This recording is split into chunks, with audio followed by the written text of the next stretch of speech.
தேவனுடைய நாமத்துக்கு மகிமை உண்டாவதாக. प्रभु के पवित्र नाम को धन्यवाद। இந்த மகிழ்ச்சிகரமான இந்த பரிசுத்த நாளுக்காக நாம் கர்த்தரை துதிப்போம், ஸ்தோத்திரிப்போமாக. इस खुशी के अवसर पर हम प्रभु को धन्यवाद करेंगे। கர்த்தருடைய நாமத்தை மகிமைப்படுத்தும்படியாகவும் प्रभु के नाम की महिमा करने, கர்த்தருக்கு ஆராதனை செய்யும்படியான கிருபையை நாம் பெற்றிருக்கிறோம். அதனால் நாம் இறைவனை துதிப்போமாக.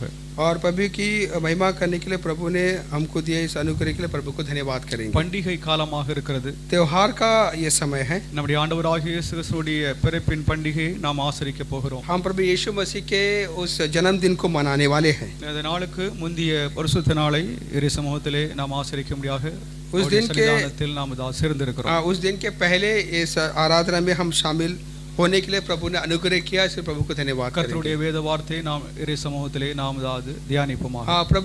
प्रभु के वचन को उसके सम्मुख में हम याद करें। யாராவது யோவான் எழுதின சுவிசேஷம் 3ஆம் அதிகாரம் 17வது வாக்கியத்தை வாசிக்கலாம். कोई उठकर यूहन्ना की खुशखबरी 3 अध्याय के 16वां वचन को कोट कर पढ़े। 17 யோவான் 3:17. உலகத்தை ஆக்கினைக்குள்ளாக தீர்க்கும்படி தேவன் தம்முடைய குமாரனை உலகத்தில் அனுப்பாமல் அவராலே உலகம் ரட்சிக்கப்படுவதற்காகவே அவரை அனுப்பினார்.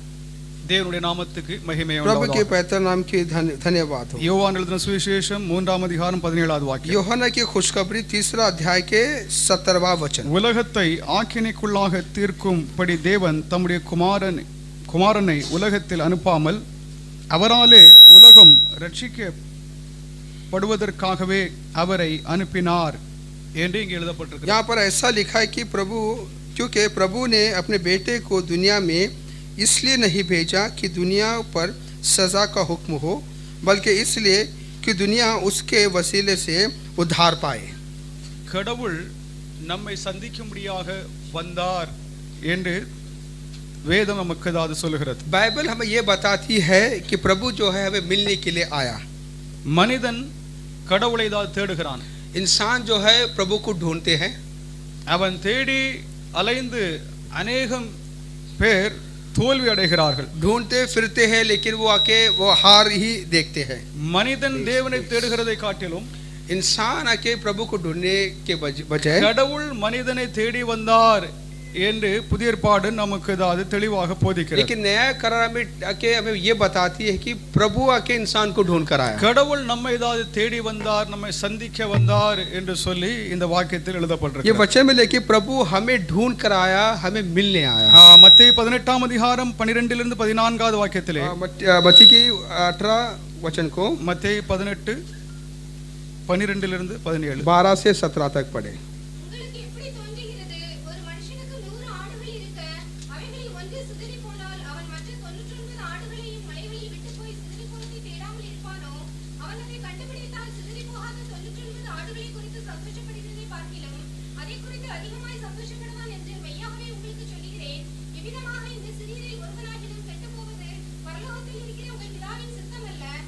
தேவனுடைய பரிசுத்த நாமத்திற்கு ஸ்தோத்திரம். प्रभु के पवित्र नाम को धन्यवाद। மனிதன் தேவனை விட்டு தூரமாக போயிருக்கிறான். इंसान जो है प्रभु को छोड़कर दूर चला गया। மனிதன் தேவனை விட்டு விட்டான். इंसान प्रभु को छोड़ दिया, ஆனால் தேவனோ மனிதனை விட்டு விடவில்லை. लेकिन प्रभु ने इंसान को नहीं छोड़ा। மனிதனை தேடி கடவுள் வந்தார் என்று திரு வேதம் நமக்கு போதிக்கிறது. बाइबल में ये बताते हैं कि इंसान को ढूंढकर प्रभु आए। தேவன் நம்மை தேடி ரட்சிக்கும்படியாக பூமிக்கு வந்தார். प्रभु में ढूंढकर उद्धार करने के लिए दुनिया में आए। ஆண்டவருடைய கிருபையை இழந்து प्रभु का अनुग्रह को खोए, கீழ்ப்படியாமையினாலே जो उसके अधीन ना होने से தேவனுடைய ரட்சிப்பை இழந்திருக்கிற மனிதன் जो प्रभु के उद्धार को जो खोए हैं, தேவனோடு மறுபடியும் சேரும்படியாகவும் वापस से प्रभु से मिलने के लिए, தேவனோடு கலகம் செய்திருக்கிற மனுக்குலம் தேவனோடு ஒப்புரவாகும்படியாகவும் जो प्रभु से जो उन्होंने जो किया बलवा को आके फिर से आके से मेल मिलाप करने के लिए ரட்சகராகிய இயேசு கிறிஸ்து நமக்காக வேண்டி பூமிக்கு வந்தார் என்று வேதம் சொல்கிறது. उद्धार करता प्रभु यीशु हमारे खातिर दुनिया में आए। இயேசுவானவர் பூமிக்கு எதற்காக வந்தார் என்று சொல்லி யோவான் 3ஆம் அதிகாரம் 17வது வாக்கியமானது நமக்கு சொல்கிறது. यीशु दुनिया में क्यों आए करके यूहन्ना की खुशखबरी 3 अध्याय के 17वां वचन हमें बताती है। மனுக்குலமானது ஆக்கினைக்குள்ளாக அவர்கள் தீர்க்கப்படாதபடிக்கு जो मानव जाति जो है कि वो सजा ना पाए, மனிதர்கள் கெட்டு அழிந்து தேவனை விட்டு என்னாலும் பிரிந்திருக்காமல் இருப்பதற்கு, मानव जाति बिगड़कर के प्रभु से हमेशा के दूर नहीं रहने के लिए, மனுக்குலம் தேவனோடு சேரும்படியாக, मानव जाति आदम जात फिर से प्रभु से मिलने के लिए பாவத்திலிருந்து அவர்கள் ரட்சிப்பை और பெறும்படியாக, पापों से उद्धार पाने के लिए, சமாதானத்தை பெறும்படியாக, चैन पाने के அது लिए, மாத்திரமல்ல நித்திய ஜீவனை பெறும்படியாக ரட்சகராகிய இயேசு கிறிஸ்து பூமிக்கு நம்மை தேடி வந்தார். इतना ही नहीं बल्कि हमेशा की जिंदगी वो पाने के लिए प्रभु यीशु हमें ढूंढ कर दुनिया में நம்முடைய आए। ஆண்டவராகிய இயேசு கிறிஸ்து ஒரு ஓமையை தான் சொல்லுகிறார். एक आके दृष्टांत, एक आके एक तमसील बताता है ஒரு प्रभु மனிதனுக்கு यीशु। 100 ஆடுகள் இருந்தது. एक इंसान को 100 भेड़ அந்த थी। 100 ஆடுகளிலே ஒரு ஆடு தப்பி சென்று விட்டது. वो 100 में से एक आके भटक गया। அந்த மேய்ப்பன் அந்த ஆடை தேடி கண்டுபிடிப்பதற்கு, वो चरवाहा जो आके उसे ढूंढ निकालने के लिए காடு மேடு அலைந்து அந்த ஆடை தேடி கண்டுபிடித்து விடுகிறான். ढूंढते हुए जंगल आके पहाड़ों में आके ढूंढ कर आखिरकार उसने पा लिया। அந்த கண்டுபிடிக்கப்பட்ட ஆட்டினால் அவனுக்கு மிகுந்த மகிழ்ச்சி वो உண்டாயிற்று. पाया हुआ भेड़ को देखकर बेहद खुशी। நம்முடைய ஆண்டவராகிய இயேசு கிறிஸ்து நாமும் காணாமல் போன ஆடுகளைப் போல் நாம் இருந்தோம். हम भी एक जमाने में जो आके जो भटके हुए भेड़ों की तरह थे। தேவனுடைய கிருபை இழந்தவர்களாக நாம் प्रभु இருந்தோம். के अनुग्रह को खोए हुए थे। தேவனுடைய சமாதானம் இன்றி நாம் வாழ்ந்தோம். प्रभु के बिना शांति के उसके पाए हुए नहीं थे। பலவிதமான நெருக்கடி பாவத்தினால் நாம் நெருக்கப்பட்டிருந்தோம். तकलीफ और के दबाव, पाप के दबाव में थे। சத்ருவானவன் நம்மை மேற்கொண்டு शैतान हम पर प्रभुता நம்மை करने, அழித்து நரகத்திற்கு அவன் தள்ளி சென்று கொண்டிருந்தான். हमें तबाह करने और मिटाने के लिए हमें नरक की तरफ ढकेलना चाहता ஆண்டவர் था। மனிதனை மீட்டெடுக்கும்படியாக ரட்சிக்கும்படியாக, लेकिन तो भी प्रभु इंसान को छुड़ाने के लिए, उद्धार करने के लिए, தெய்வமாக இருந்ததால் கடவுள் மனிதனாக நம்மை போன்று பூமிக்கு வந்தார். जो प्रभु जो है इंसान बनकर हमारे जैसा बनकर दुनिया में आए। மனுக்குலமானது ஆக்கினைக்குள்ளாக தீர்க்கப்பட்டு போகாமல் இருப்பது, आदम जात आके सजा नहीं पाना चाहिए। முழு மனுக்குலம் அழிந்து போய் விடாமல் இருப்பது, तमाम आदम जात आके मिटना नहीं चाहिए। எல்லோரும் பாவிகள் என்று சொல்லி வேதம் நமக்கு சொல்லுகிறது. बाइबल हमें बताती है कि सभी लोग आके पापी है। பூமியில பிறக்கிற எந்த மனிதனாக இருக்கட்டும் அவன் பாவி என்று சொல்லி புதிய ஏற்பாடு தெளிவாக சொல்லுகிறது. बाइबल हमें साफ साफ बताती है कि इंसान जो करके पैदा हुआ, हर एक इंसान जो जमीन पे सब पापी है। ஆண்டவரை ஏற்றுக்கொள்ளாதவர்கள் பாவிகள் என்று சொல்லி சொல்லப்பட்டிருக்கிறது. जो इंसान जो प्रभु को जो कबूल नहीं करता वो इंसान आके पापी है। ஆண்டவரை ஏற்றுக்கொண்டிருக்கிறவர்களும் பாவிகள் தான். जो प्रभु को कबूल किए हैं वो भी पापी है। ஆனால் ஆண்டவரை ஏற்றுக்கொள்ளாமல் இருக்கிற பாவிகளுக்கும் ஏற்றுக்கொண்டிருக்கிற பாவிகளுக்கும் வித்தியாசம் என்னவென்றால், जो कबूल किए और जो कबूल नहीं किए उनका फर्क क्या है?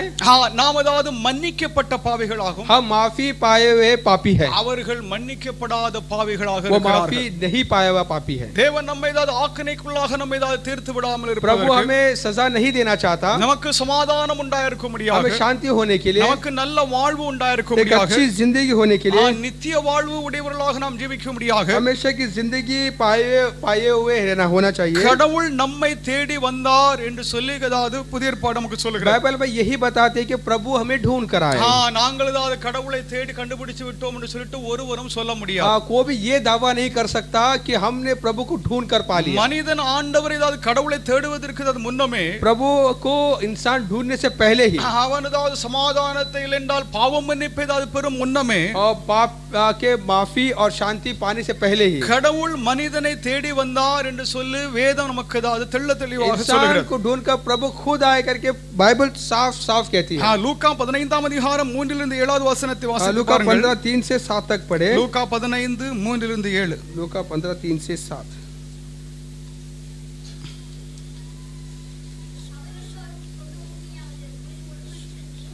போதும். தேவனுடைய பரிசுத்த நாமத்திற்கு ஸ்தோத்திரம். प्रभु के पवित्र नाम को धन्यवाद। இது நாம் மத்தேயு எழுதின சுவிசேஷம் 18 அதிகாரத்தில் வாசித்த அதே பகுதி தான். मत्ती 18 में जो हमने जो पढ़े जो वचन जो है यहाँ पर पढ़ते हैं। மனிதன் ஆண்டவரை விட்டு அவன் பின்வாங்கி போயிருக்கிறான். इंसान के प्रभु से पीछे हट गए हैं। அவர்களை ஆண்டவர் என்ன சொல்கிறார் என்றால், இவர்கள் இந்த சிறியவர்களில் ஒருவன் என்று சொல்லி ஆண்டவர் சொல்கிறார். इनमें से एक छोटा भी।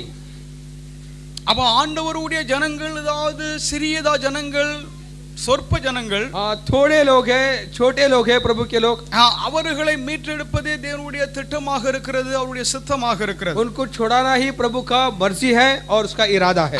மனுஷகுமாரன் தேவகுமாரன் எதற்காக பூமிக்கு வந்தார் என்றால், मनुष्य के पुत्र जो है क्यों आके दुनिया में आए. இயேசு கிறிஸ்து பூமிக்கு எதற்காக வந்தார் என்றால் பலதாத காரணங்கள் கொடுக்கப்பட்டிருக்கிறது. यीशु मसीह दुनिया में क्यों आए करके कई वजह है. அது லூக்கா 19 அதிகாரம் 10வது வாக்கியத்திலே, लूका 19:19 में, லூக்கா 19:10, 19:10, இழந்து போனவைகளை தேடவும் खोए को ढूंढने ரட்சிக்கவுமே மனுஷகுமாரன் வந்திருக்கிறார் என்று சொல்லி எழுதப்பட்டிருக்கிறது. और उनको उद्धार करने के लिए मनुष्य का पुत्र आया. மனிதன் எல்லாவற்றையும் ஏதாவது இழந்து போயிருக்கிறான். सब कुछ खोया हुआ इंसान, அவனுக்கு ஏதாவது மெய் சமாதானம் இல்லை, एक शांति नहीं, அவனுக்கு பாவத்திலிருந்து ஏதாவது விடுதலை இல்லை, पाप से माफी नहीं, அவனுக்கு நித்திய வாழ்வு இல்லை, हमेशा की जिंदगी नहीं. எல்லாவற்றையும் இழந்து போன மனிதனை सब कुछ खोया हुआ इंसान को தேடி ढूंढकर அவர்களை ரட்சிக்கும்படியாக उन्हें उद्धार करने மனுஷகுமாரன் வந்திருக்கிறார் என்று சொல்லி இங்கு எழுதப்பட்டிருக்கிறது. मनुष्य का पुत्र आया करके लिखा है. நாம் எல்லோரும் ஒரு காலத்தில் ஏதாவது நாம் சகலத்தையும் ஏதாவது இழந்து போனவர்களாக एक நாம் जमाने में இருந்தோம். हम सब कुछ खोए हुए थे, தேவனுடைய கிருபை பெற முடியாதவர்களாக நாம் प्रभु के இருந்தோம். अनुग्रह को पाए हुए नहीं थे, நாம் தேவனிடம் சேர முடியாமல் நாம் प्रभु இருந்தோம். के नजदीक जा नहीं पाए. ஆனால் தேவனுக்கும் நமக்கும் ஏதாவது மத்தியஸ்தராக ஒரு ரட்சகர் ஏதாவது வந்தார். हमारी और इंसान के प्रभु के बीच एक मध्यस्थ बनकर, एक दरमियान बनकर एक आया. அந்த கடவுள் ஏதாவது இயேசுவில் ஏதாவது வாசம் செய்தார், இயேசுவாக இந்த பூமியிலே சஞ்சரித்தார் என்று சொல்லி புதிய ஏற்பாட்டில் वो எழுதப்பட்டிருக்கிறது. यीशु में आके प्रभु आके जो निवास था वो आके हम देखते हैं. எசேக்கியேல் 34 அதிகாரம் 12வது வாக்கியத்திலே, எசேக்கியேல் எசேக்கியேல் 34:12, ஒரு மேய்ப்பன் சிதறண்ட தன் ஆடுகளின் நடுவே இருக்கிற நாளில் தன் மந்தையை தேடிக்கொண்டிருக்கிறது போல, நான் என் ஆடுகளை தேடி மக்கும் மந்தாரமான நாளிலே அவைகள் சிதறண்டு போன எல்லா இடங்களிலுமிருந்து அவைகளை தப்பிவர பண்ணி, இங்கே ஒரு மெய்யான ஒரு நல்ல மெய்ப்பன் ஏதாவது எப்படி இருப்பார் என்று சொல்லி இங்கே தீர்க்கதரிசி சொல்லுகிறார். एक चरवाहे के बारे में यहाँ पर नबी कहता है. நல்ல மெய்ப்பர்கள் எப்படி இருப்பார்கள் एक என்றால், अच्छा चरवाहा कैसा रहते हैं. ஆடுகளை பாதுகாப்பது அவருடைய ஏதாவது கடமையாக இருக்கிறது. भेड़ों को, अपने गल्लों को संभालना. ஆடுகள் ஏதாவது எப்படியும் ஏதாவது இருக்கலாம். भेड़ कैसे भी हो सकते हैं. அதில் முரட்டு ஆடு இருக்கும், थोड़ा सा जरा गुस्सा वाला होगा, கொம்பு உள்ள ஆடு இருக்கும், और उसका सिंग वाला होगा, மற்ற ஆடுகள் ஏதாவது முட்டி ஏதாவது செதறி எடுக்கிறதாவது ஆடுகளாக दूसरों को இருக்கும், टकराने वाला भी भेड़ होगा, இன்னும் ஏதாவது நஞ்சுகளை ஏதாவது திங்கிறதாவது ஆடுகளாக कोई இருக்கும், जहरीली आके पत्ते भी खाने वाला भेड़ होगा. இன்னும் ஏதாவது இந்த ஆண்டவருடைய ஓமையிலே ஏதாவது சொல்லப்பட்டிருக்கிற அந்த ஏதாவது ஓமையிலே जो प्रभु ने जो दिया, जो कहीं भी ये जो दृष्टांत जो है, அந்த 100 ஆடுகளிலே ஒரு ஆடு எதற்காக தப்பி சென்றதுன்னு சொல்லிட்டு தெரியல. ये 100 में से एक भेड़ कैसा खो गया. அந்த पता नहीं. ஒரு ஆடு ஏதாவது மற்ற 99 ஆடுகளினாலே அவைகள் ஏதாவது இம்சப்படுத்தப்பட்டதா, क्या वो 99 भेड़ से कि ये एक भेड़ जो है सताया गया क्या, ஏனென்றால் அவைகளுக்கு அதற்கு ஏதாவது சரியான ஆகாரம் கிடைக்கலையா, या उसको ठीक खाना नहीं मिला क्या, அதற்கு காரணம் தெரியவில்லை. वजह पता नहीं. ஆகிலும் ஏதாவது ஆண்டவர் ஏதாவது ஒரு அந்த ஊமையிலே लेकिन तो भी प्रभु यीशु जो है कि उस जो दृष्टांत में ஒரு சத்தியத்தை போதிக்கிறார். एक सच्चाई को बयान करते हैं. ஆடுகள் ஏதாவது எப்படியும் ஏதாவது இருக்கலாம், भेड़ कैसे भी हो सकते हैं. ஆனால் மேய்ப்பனுடைய கடமை என்னவென்றால், एक चरवाहा का एक ஆடுகளை जिम्मेदारी, பாதுகாப்பது மேய்ப்பனுடைய கடமையாகும். उनको संभालना, उनको महफूज रखना चरवाहे का जिम्मेदारी है. மேய்ப்பன் ஏதாவது தப்பி போனதாவது ஆடை, वो चरवाहा जो खोया हुआ उस भेड़ को காடுகள் எல்லாம் தேடி ஏதாவது மலை ஏதாவது பள்ளத்தாக்கு ஏதாவது நீர்வீழ்ச்சிகள் எல்லாம் ஏதாவது கடந்து जंगल जंगल पहाड़ों घूम कर அது எங்கே இருக்கிறது சொல்லி ஏதாவது தெரியாமல் ढूंढता हुआ गया, कहा पता नहीं. பிறகு ஏதாவது தப்பி போன ஆடு மே மே மேன்னு எங்கேயாவது சத்தம் மட்டும் कहां இருக்கும். पर भी किधर भेड़ आके चिल्लाता हुआ होगा, அந்த ஆட்டு ஏதாவது சப்தம் ஏதாவது கேட்டு उसकी उस भेड़ की आवाज को அந்த सुनकर ஆட்டை ஏதாவது தேடி வந்தான் என்று சொல்லி ஏதாவது இந்த ஓமையிலே நாம் ஏதாவது கண்டுகொள்ளலாம். उस भेड़ को ढूंढकर वहां पर पहुंचा நாம் करके हम எல்லோரும் देखते ஒரு हैं. காலத்தில் இப்படித்தான் ஆடுகளை போல ஏதாவது சிதறி இருந்தோம். एक जमाने में हम यहाँ के इस प्रकार के जो भेड़ की तरह के खो गए தேவனுடைய थे, கிருபை ஏதாவது இழந்திருந்தோம். प्रभु के अनुग्रह को खोए हुए थे, ஆண்டவருக்கு மெய்யான ஆராதனை செய்ய முடியாமல் प्रभु இருந்தோம். को सही आराधना नहीं किया करते இங்கே थे. ஆண்டவர் நம்மை தேடி வந்தார் என்று சொல்லி இங்கே புதிய लेकिन பாடம் சொல்லுகிறார். बाइबल में कहती है कि वो अभी ढूंढ कर आए இங்கே करके. சிதறி போன ஆடுகளை ஒரு நல்ல மேய்ப்பன் ஏதாவது தேடி அவர்களை ஏதாவது ரட்சித்துக் கொள்கிறான் என்று खोया சொல்லி हुआ இங்கே ஏதாவது எழுதப்பட்டிருக்கிறது. खोया भेड़ को एक भेड़ जो है एक चरवाहा के ढूंढ कर जाता है करके हम देखते हैं. வரப்போகிறதாவது ஒரு மெய்யான ஒரு பெரியதாவது பிரதான நல்ல மேய்ப்பரை குறித்து இங்கே தீர்க்க தரிசனமாக आने वाले எழுதப்பட்டிருக்கிறது. जो है कि प्रधान जो सरदार जो चरवाहा के बारे में नबूवत करती है. மனுக்குலத்தை ஏதாவது மீட்டுக் கொள்ளும்படியாக ஏதாவது வரப்போகிற ஒரு நல்ல மேய்ப்பரை குறித்து எழுதப்பட்டிருக்கிறது. आदम जात को छुड़ाने के लिए एक अच्छा चरवाहे के बारे में यहाँ पर नबूवत की है। யோவான் 10ஆம் அதிகாரம் 11வது வாக்கியத்தில் யோவான் 10:11 யோவான் 10:11 நானே நல்ல மேய்ப்பன். நல்ல மேய்ப்பன் ஆடுகளுக்காக தன் ஜீவனை கொடுக்கிறான்.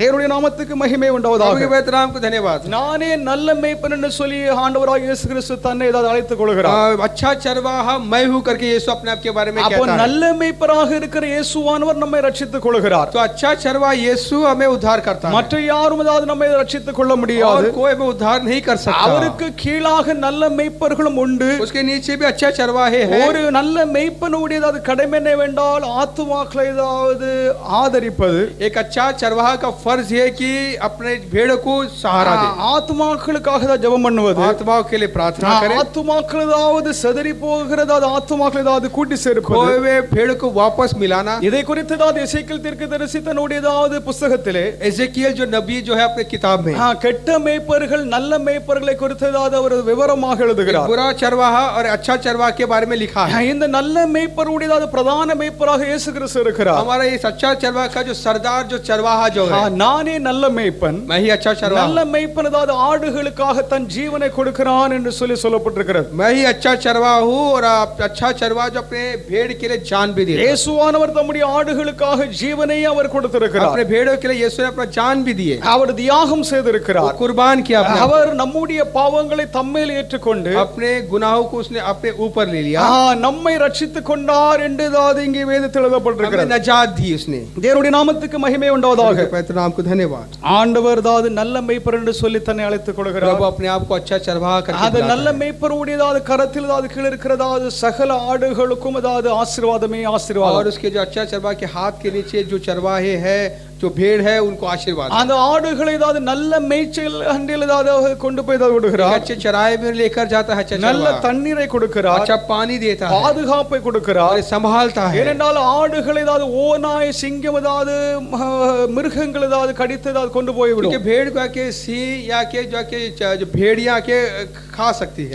பழைய ஏற்பாட்டு புத்தகத்தில் ஏதாவது தாவீதின் வாழ்க்கையில் ஏதாவது ஒரு சம்பவத்தை ஏதாவது அவர் சொல்லுகிறார். एक जो हादसा जो दाऊद के जिंदगी में हुई उसके बारे में देखते हैं। ஒரு முறை ஏதாவது சிங்கமும் एक वक्त एक शेर, இன்னொரு முறை ஏதாவது ஒரு கரடியும் ஏதாவது வந்து ஆட்டு மந்தையில இருந்து ஆட்டை ஏதாவது பிடித்து एक கொண்டு भालू போய் விட்டது. आके इस प्रकार के उस भेड़ में से एक भेड़ को चुरा लिया। நான் அதற்கு பின்னே சென்று मैं उसके पीछे गया, அந்த ஆட்டையும் ஏதாவது அந்த கரடியும் ஏதாவது அடித்து கொண்டு उस விட்டு भालू को और उस शेर को मैंने मार அதன் दिया வாயிலிருந்து என்னுடைய ஆட்டின் ஏதாவது திருப்பி ஏதாவது நான் பாதுகாத்து கொண்டு और வந்தேன். अपने इस भेड़ को मैंने बचाया करके அப்போ कहता தாவீது है। அரசன் ஒரு நல்ல மேய்ப்பனாக இருந்ததாக தெரிகிறது. हम देखते हैं कि दाऊद राजा एक अच्छा एक चरवाहा था। ஒரு நல்ல ஊழியர்கள் எப்படி இருக்க வேண்டும் एक अच्छा என்றால் सेवक कैसा होना चाहिए? ஆத்துமாக்களை நாம் ஏதாவது நஷ்டப்படுத்தாமல் தான் நாம் பாதுகாக்க வேண்டும். आत्मा किसी तरीके का नुकसान आके ना उठाए। நாம் நஷ்டப்பட்டு ஏதாவது போகாமல் இருக்கும்படியாக தேவன் ஏதாவது நம்மை தேடி வந்தார். हम आके नुकसान नहीं उठाना चाहिए, प्रभु हमें ढूंढ कर आया। நம்முடைய வீட்டிற்கு ஏதாவது பிரசிடென்ட் அப்படின்னா பிரைம் மினிஸ்டர் இல்லை என்றால் ஏதாவது பெரிய அதிகாரி வந்தால் अगर எவ்வளவு हमारा ஏதாவது घर में अगर राष्ट्रपति प्रधानमंत्री कोई एक बड़ा अगर कोई इंसान आकर आए ஒரு तो அதிகாரி ஒரு பெரிய மனிதர் வந்து விட்டால் एक आके जो अधिकारी अगर कोई हमारे घर में आए तो நம்முடைய ஏதாவது குடும்பத்திற்கு நம்ம வீட்டிற்கு ஏதாவது எவ்வளவு சந்தோஷம் இருக்கும். हमारे घर में कितनी खुशी। அவன் தேவன் நம்முடைய வீட்டுக்கு வந்திருக்கிறார், நம்மை தேடி வந்திருக்கிறார் என்றால் இதை காட்டிலும் ஏதாவது கௌரவமான வேறு ஏதாவது எந்த ஒரு காரியம் ஏதாவது கிடையாது. प्रभु हमें ढूंढ कर आए, इससे बढ़कर और क्या खुशी हो सकती है? தேவன் நல்ல மேய்ப்பராக நம்மை தேடி வந்திருக்கிறார் என்று சொல்லி வேதம் சொல்லுகிறது. बाइबल कहती है कि प्रभु एक अच्छा चरवाहा बनकर हमें ढूंढ कर आया। தேவனுடைய நாமத்துக்கு மகிமை உண்டாவதாக. प्रभु की पवित्र नाम को धन्यवाद। கடவுள் அன்பாகவே இருக்கிறார் என்று சொல்லி வேதம் சொல்லுகிறது. बाइबल कहती है कि प्रभु के जो के मोहब्बत है, இந்த நல்ல மேய்ப்பர் அது அன்பாகவே இருக்கிறார் என்று சொல்லி ये வேதம் जो अच्छा சொல்லுகிறது. चरवाहा के जो के मोहब्बत है, தேவன் அன்பாகவே இருக்கிறார் என்றால் प्रभु मोहब्बत है, இயேசுவானவர் அன்பாகவே இருக்கிறார். यीशु मोहब्बत है, இயேசுவானவர் அன்பாக இருந்ததினாலே वो आके जो आके मोहब्बत है, इसलिए தேவன் அன்பாகவே இருக்கிறார் என்று சொல்லி நாம் அதை அறிந்து हम கொள்கிறோம். ये जान गए कि प्रभु मोहब्बत है। தேவன் அன்பாக இருக்கிறதினால் தான் प्रभु मोहब्बत है, इसलिए இயேசுவானவர் தான் தம்முடைய அன்பை வெளிப்படுத்துகிறார். अपने मोहब्बत को जाहिर किया। இயேசுவை தான் நாம் அதாவது அன்பை இயேசுவின் அன்பை நாம் பார்க்கும் பொழுது यीशु के मोहब्बत को जब देखेंगे तो தேவன் அன்பாகவே இருக்கிறார். प्रभु मोहब्बत है। 1 யோவான் 4ஆம் அதிகாரம் 6வது வாக்கியத்தில் पहला यूहन्ना 4:6, 1 யோவான் 4:6 पहला यूहन्ना 4:6, நாங்கள் தேவனால் உண்டானவர்கள், தேவனை அறிந்தவன் எங்களுக்கு செவி கொடுக்கிறான், தேவனால் உண்டாயிராதவன் எங்களுக்கு செவி கொடுக்கிறதில்லை. இதனாலே சத்திய ஆவி இன்னதென்றும் வஞ்சக ஆவி இன்னதென்றும் அறிந்திருக்கிறோம்.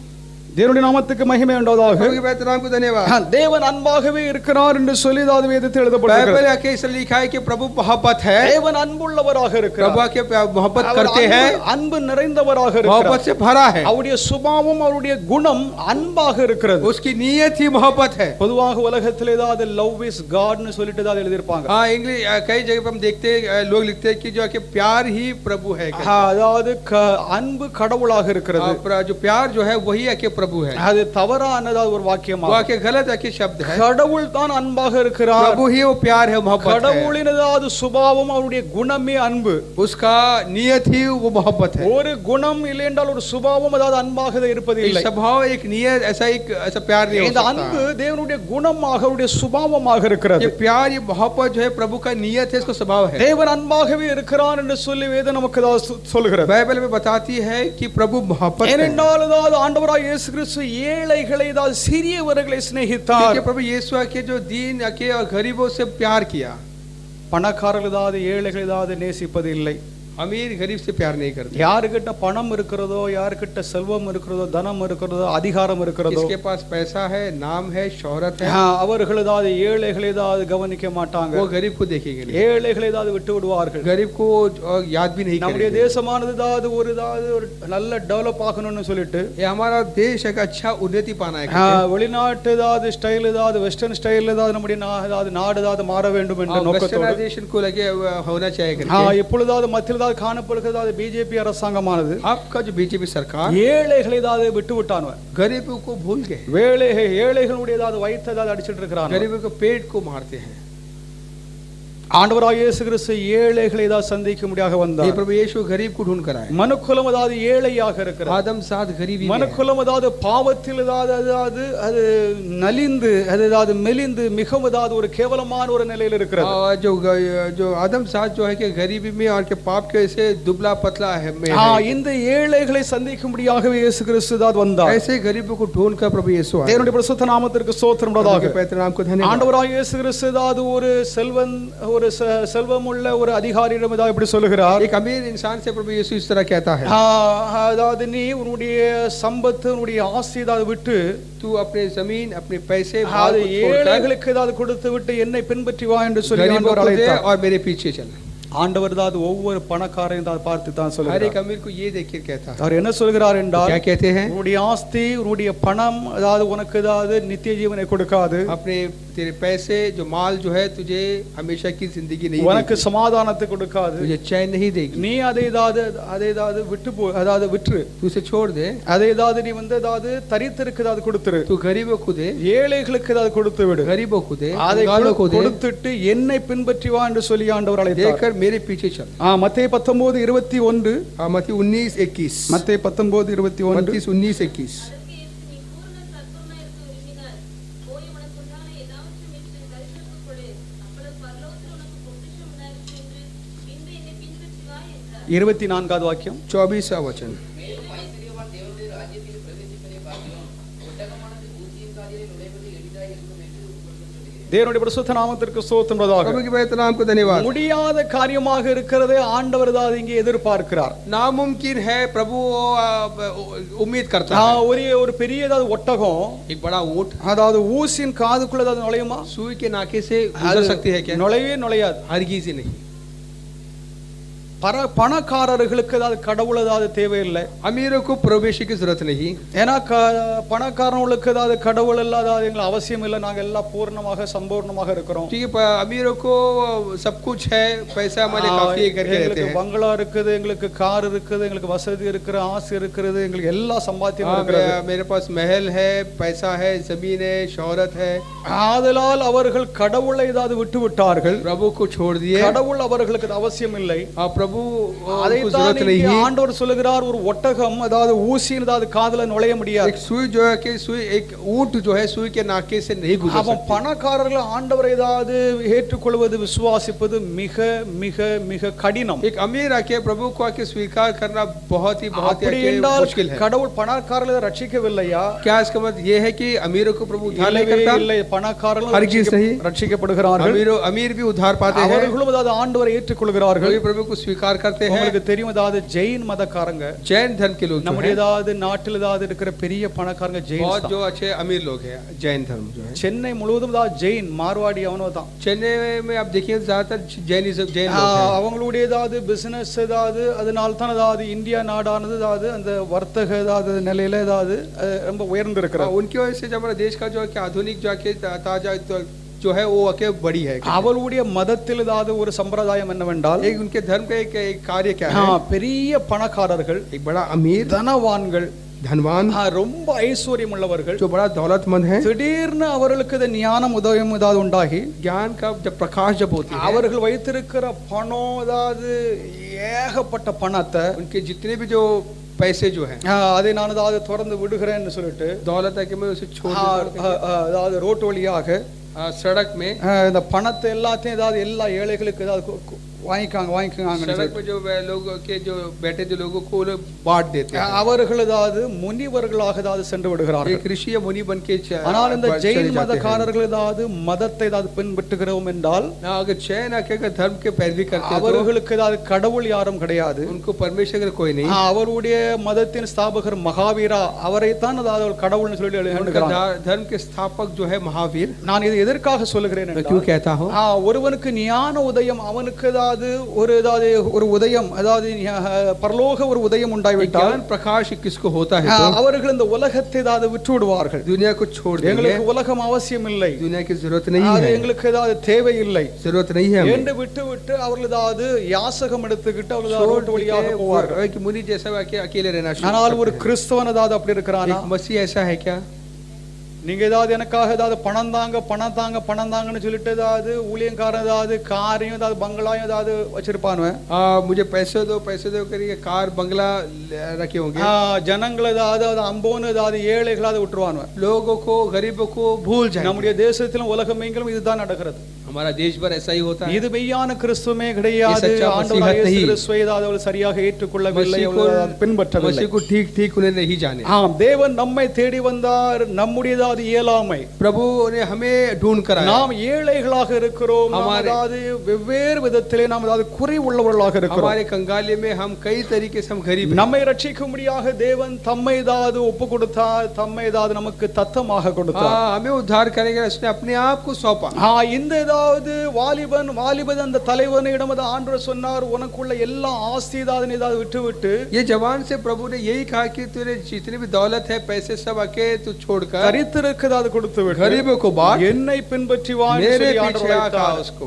ஆனால் இவன் என்ன செய்தான்னா, लेकिन उसने क्या किया? அவனுடைய ஏதாவது மனம், அவனுடைய ஆசை, उसका मन, उसका அவனுடைய ख्वाहिश, விருப்பம் उसका அந்த चाहत தனத்தின் மேல் பணத்தின் மேல் दौलत पर थी। அவன் அதை ஏதாவது விட்டு விட அவனுக்கு மனம் இல்லை. उसको वो छोड़ने का मन नहीं था। அவன் இயேசுவை பின்பற்றாமல் போய்விட்டான். वो प्रभु को पीछे नहीं चलना चाहता। அவன் ஏதாவது இயேசுனுடைய ஒரு அப்போஸ்தலனாக இருப்பதற்கு ஏதாவது அவன் ஏதாவது ஒரு அழைப்பு கொடுக்கப்பட்டது. उसको प्रेरित बनने का एक बुलावा दिया गया, அவன் அதை ஏதாவது இழந்து போனான். लेकिन उसे उसने ठुकरा दिया। ஆண்டவர் ஏதாவது சிலர்கள் ஏதாவது அழைப்பதை, एक को प्रभु बुलाता है, சிலர்கள் ஏதாவது விட்டு விட்டார்கள் என்றால், एक ने छोड़ दिया तो அவர்கள் ஏதாவது நித்திய ஏதாவது ஆக்கினை, அதாவது குமாரனை ஏற்றுக்கொள்ளாதவன் பிதாவை ஏற்றுக்கொள்ளவில்லை. जिसने बेटे को ने कबूल किया उसने पिता को भी कबूल नहीं ஒருவன் ஏதாவது பிதாவை ஏற்றுக்கொள்கிறான் என்றால் குமாரனையும் ஏற்றுக்கொள்கிறான். किया। एक ने पिता को अगर कबूल किया तो बेटे को भी कबूल करता என்னை है। ஏற்றுக்கொள்கிறவன் ஏதாவது என்னை அனுப்புகிறவராகிய ஏதாவது பிதாவை கடவுளை ஏற்றுக்கொள்கிறான் என்று जो சொல்லி मुझे ஆண்டவர் कबूल करता சொல்கிறார். है, जिसने मुझे भेजा है वो पिता को कबूल करता இந்த है। வாலிப ஏதாவது இந்த தலைவன் ஏதாவது ஆண்டுடைய ரட்சிப்புக்கு தூரமாய் ये போய்விட்டான். जवान जो है प्रभु के उद्धार से दूर चला गया। தேவனுடைய பரிசுத்த நாமத்திற்கு प्रभु ஸ்தோத்திரம். के पवित्र नाम को धन्यवाद। ஆதலால் ஆண்டவர் ஏதாவது ஏழைகளை ஏதாவது தேடி வந்தார். इसलिए प्रभु गरीबों को ढूंढ कर आए। சமுதாயத்தில் இருந்து ஏதாவது துரத்தி விடப்பட்ட, समाज से जो ठुकराए गए, சமுதாயத்தில் ஏதாவது அந்தஸ்து இல்லாதவர்கள், समाज में जिनकी कोई हैसियत नहीं है, ஏழைகளாக இருக்கிறவர்கள், गरीब जो है, அவர்கள் ஏதாவது தரித்திரராக जो இருக்கிறவர்கள், कंगाल है, அவர்களை ஆண்டவர் ஏதாவது ரொம்பவும் ஏதாவது நேசிக்கிறார். उनसे यीशु बहुत प्यार किया, ஏனென்றால் அவர்களை சமுதாயம் உலகமானது வெறுத்து தள்ளுகிறது. क्योंकि समाज इन्हें ठुकरा दिए। ஆகாரம் இல்லாமல், खाना नहीं, வீடு வசதிகள் இல்லாமல் घर नहीं, பலதாவது விதத்தில் ஏதாவது कई நெருக்கப்படுகிறார்கள். तरीके से दबाए गए। இவர்கள் ஏதாவது பற்றி ஏதாவது பணக்காரர்கள் ஏதாவது கவலையே இல்லை. इनके बारे में अमीर को कोई फिक्र नहीं। பணக்காரன் வந்து ஏதாவது பணத்தை சம்பாதித்ததாவது பணத்தில் தான் தான் வாழுகிறான். पैसा जो दौलतमंद है पर दौलत कमा कमा के रखते हैं। ஏழைகள் ஏதாவது உயர் அடைய வேண்டும் என்று சொல்லி ஏதாவது மேல் பூச்சாக சிலதா சட்டங்களை போட்டு लेकिन गरीब लोग भी थोड़ा अच्छे दर्जे में आना चाहिए, किसी नाम के लिए कुछ करते हैं। அந்த ஏழைகள் ஏதாவது எல்லா விதத்தில் நெருக்கப்படுகிறது, அது நெருக்கத்தை ஏதாவது அவனது கவனிப்பதில்லை. लेकिन वो चारों तरफ से गरीब के दबाए जाते हैं, उनको नजरअंदाज करते हैं। அவர்கள் ஏதாவது இந்தியா தேசத்தில் ஏதாவது விவசாயிகளுடைய ஏதாவது பெரிய போராட்டம் நடந்து கொண்டிருக்கிறது. किसानों का देखिए कितना बड़ा एक जाके मोर्चा हो रहा है। இந்த விவசாயம் தான் நம்முடைய இந்தியா தேசத்தில் ஏதாவது அடிப்படையாக ये இருக்கிறது. किसानी जो हमारा जो देश का बुनियाद है। அதாவது விவசாயம் இல்லை என்றால் அதாவது மனிதன் வாழ முடியாது. अगर किसान ने अगर खेती नहीं है तो कुछ नहीं। எந்த தேசமாக இருக்கட்டும், कोई भी देश, விவசாயத்தினால் தான் அதாவது நாம் ஜீவிக்கிறோம். जो हल चलने से किसान से ही चलता है। விவசாயிகளுக்கு நல்லதா சட்டங்களும், किसानों के लिए एक अच्छा कानून, அவர்களுக்கு நல்ல ஆதரவும், उनको एक अच्छा सहारा, அது கொடுப்பது அது ஒரு அரசாங்கத்தினுடைய கடமையாகும். ये एक सरकार का फर्ज है उनके लिए कुछ अच्छा करे। இந்தியா தேசத்தில் ஏதாவது பஞ்சாப் ஏதாவது வட இந்தியா ஏதாவது மாநிலங்களிலே जो उत्तर भारत के जो पंजाब जो क्षेत्र में வெவ்வேறு कई மாநிலங்களில் क्षेत्र से அதாவது போராட்டம் நடந்து கொண்டிருக்கிறது. वहाँ पर लोग आके जुलूस निकाल रहे, मोर्चा कर रहे हैं। ஏழைகளை ஏதாவது பணக்காரர்கள் ஏதாவது கண்டுகொள்ளாமல் இருக்கிறது. गरीबों को अमीर आके नहीं देखते। தேவன் ஏதாவது அதற்கு விரோதமாக இருக்கிறார். प्रभु उनके खिलाफ है। தேவன் ஏதாவது ஏழைகளை ஆகி ஏதாவது உங்களையும் ஏதாவது என்னை ஏதாவது தெரிந்து கொள்ளும்படியாக வந்தார். आप और मैं गरीब हमको ढूंढ कर आए। ஏனென்றால் நாம் ஏதாவது ஆதரவற்றவர்களாக ஏழைகளாக ஏதாவது நிர்பாக்கியம் இல்லாதவர்களாக நாம் இருக்கிறோம். हम बेसहारा गरीब थे, आके इस प्रकार के थे। தேவன் ஏதாவது ஆதரவற்றவர்களை ஏதாவது அவர் புறக்கணிப்பது இல்லை. बेसहारों को कभी वो ठुकराता नहीं। மத்தேயு 9:36 मत्ती 9:36 அவர் திரளான ஜனங்களை கண்டபொழுது அவர்கள் மேய்ப்பன் இல்லாத ஆடுகளைப் போல தொய்ந்து போனவர்களும் சிதறப்பட்டவர்களுமாய் இருந்தபடியால் அவர்கள் மேல் மனதுருகி தேவனுடைய பரிசுத்த நாமத்திற்கு ஸ்தோத்திரம் உண்டாவதாக. प्रभु के पवित्र नाम को धन्यवाद। தேவன் நம்மை தேடி வந்தார், நம்ம மேல் ஏதாவது அவர் மனதுருகிறார். हम पर तरस खाया, में ढूंढ कर आया। அவருடைய மனமானது நம்ம ஏதாவது பார்த்து ஏதாவது வாடுகிறது. उसका जो है कि मन को देखकर वो मुरझाता है। அதாவது அவருடைய மனமானது நம்மை பார்த்து ஏதாவது மிகவும் ஏதாவது ஏங்கி தவிக்கிறது. हमारा मन को देखकर हमको देखकर उसका मन आके बेकरार होता है। இவர்களுக்கு ரட்சிப்பு அவசியம். उनको उद्धार की जरूरत है। இவர்களுக்கு ரட்சிப்பு இல்லை என்றால் எல்லா விதத்திலும் இவர்கள் ஏதாவது பல ஏதாவது பாடுகளை சந்திக்க வேண்டியதாக இருக்கும். उद्धार नहीं तो कई आके जो मुसीबतों का सामना करना पड़ेगा। இயேசுவானவர் ஒவ்வொருடைய ஏதாவது இருதயங்களையும் ஏதாவது காணுகிறார். हर एक दिलों को प्रभु देखते அவருடைய हैं। இருதயங்களை காணும் பொழுது उनके दिलों को जब देखते हैं, இவர்கள் தேவனை விட்டு ஏதாவது தூரம் போய் விடக்கூடாது. ये प्रभु से दूर नहीं होना चाहिए। தேவனுடைய ஆக்கினை ஏதாவது இவர்களுக்கு உண்டாக கூடாது. प्रभु की सजा उन पर नहीं आना चाहिए। ஏனென்றால் நித்திய ஏதாவது ஆக்கினை என்ற ஏதாவது ஒரு காரியம் இருக்கிறது என்பதை ஆண்டவர் இயேசு கிறிஸ்து அறிந்தார். हमेशा की जिंदगी एक हमेशा का सजा है करके प्रभु जानता है। ஆண்டவர் ஒவ்வொரு ஆத்துமாக்களை ஏதாவது பார்க்கும் பொழுது हर एक आत्मा को जब प्रभु देखते हैं, அதை வைத்து தான் ஏதாவது நீ மனம் திரும்பு ரட்சிப்பை பெறு என்று சொல்லி ஆண்டவர் சொல்லுகிறார். उसको रखकर ही प्रभु हर एक को कहता है कि मन फिरा करके उद्धार पा करके। ஆண்டவர் ஏதாவது கவனிக்கிறார். गरीबों को प्रभु देखते हैं। கடவுள் ஏதாவது அன்பாகவே இருக்கிறார். प्रभु मोहब्बत है। அவர் ஏதாவது அன்பு ஏதாவது நிறைந்தவராக वो இருக்கிறார். मोहब्बत से भरा है। அன்பு உள்ளவராக அவர் இருக்கிறார். जो मोहब्बत का जिसका दिल मोहब्बत से भरा है। மூன்றாவது तीसरी बात, கடவுள் நம்மை ஏதாவது प्रभु हमें நம்மை ரட்சிக்கிறார். हमें उद्धार करता है। நம்மை ரட்சிக்கும்படியாக இது பூமிக்கு கடந்து उद्धार வந்தார். करने के लिए दुनिया में आए। அவர் எதற்காக பூமிக்கு வந்தார் वो என்றால் क्यों आए?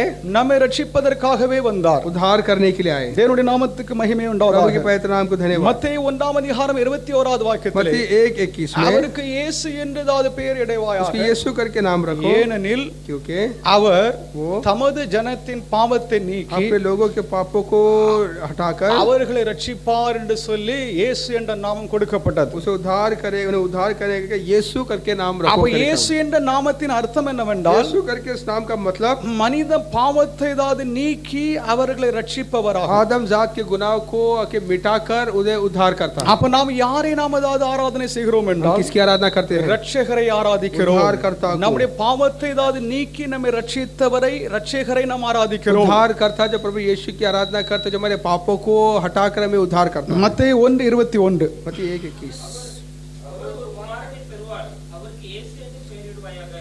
ஏனெனில் அவர் தமது ஜனங்களின் பாவங்களை நீக்கி அவர்களை ரட்சிப்பார். தேவனுடைய நாமத்துக்கு மகிமை प्रभु உண்டாவதாக. की पवित्र नाम को धन्यवाद। ஏனெனில் அவருடைய ஜனத்தின் பாவங்களை நீக்கி அவர்களை ரட்சிப்பார். वही है कि अपने लोगों के पापों से उद्धार देगा।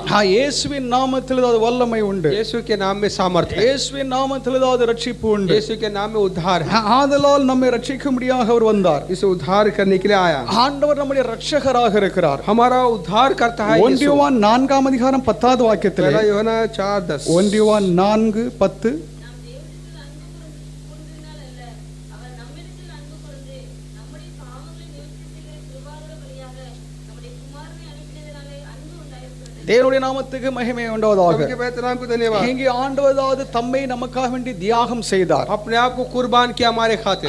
நம்மை ரட்சிக்கும்படியாக தம்மை நமக்காக வேண்டி ஒப்பு கொடுத்து விட்டார். हमें उद्धार करने के लिए उसने अपने आप को आके सौंपा।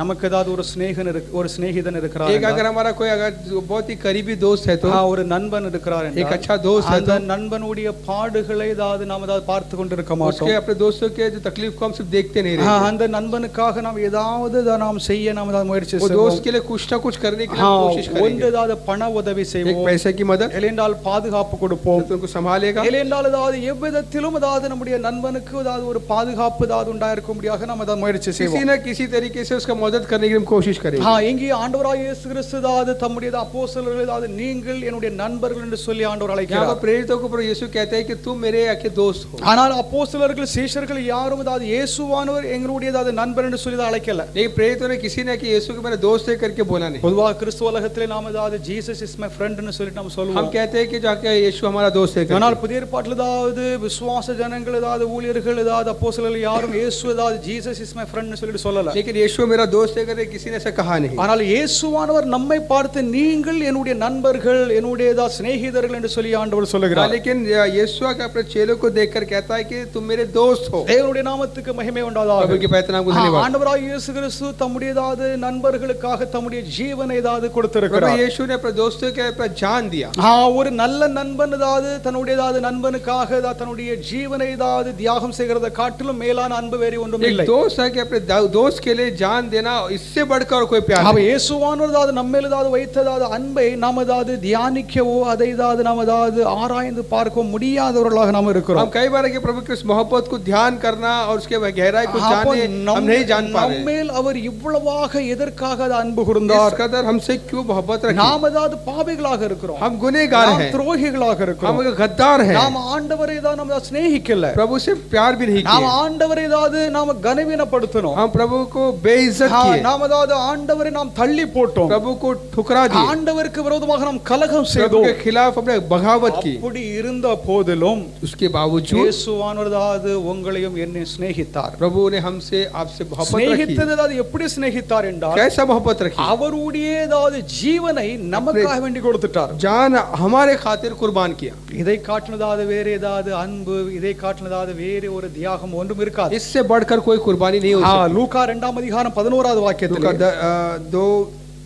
லூக்கா 2:11 2:11 लूक 2:11 கிறிஸ்து ரட்சகர் உங்களுக்கு தாவீதின் ஊரில் பிறந்திருக்கிறார்.